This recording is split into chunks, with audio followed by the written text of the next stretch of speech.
తిరుపతి లడ్డు వ్యవహారంలో అధికారులు విచారణను వేగవంతం చేశారు. ఇప్పటివరకు నలుగురిని అరెస్ట్ చేసి రిమాండ్కు తరలించారు. అయితే రిమాండ్ రిపోర్ట్లో A2గా రాజు రాజశేఖరన్, A3గా పోమిలై జైన్, A4గా విపిన్ జైన్, A5గా అపూర్వ చాడాలను చేర్చారు.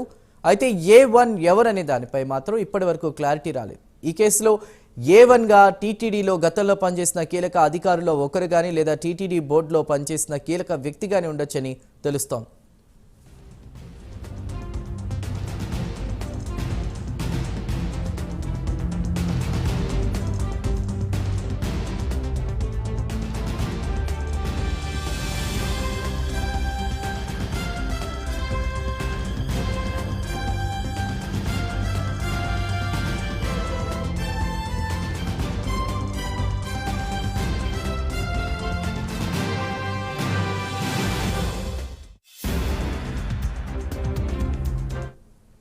తిరుపతి లడ్డు వ్యవహారంలో అధికారులు విచారణను వేగవంతం చేశారు. ఇప్పటివరకు నలుగురిని అరెస్ట్ చేసి రిమాండ్కు తరలించారు. అయితే రిమాండ్ రిపోర్ట్లో A2గా రాజు రాజశేఖరన్, A3గా పోమైలై జైన్, అదేవిధంగా A4గా విపిన్ జైన్, A5గా అపూర్వ చాడాలను చేర్చారు.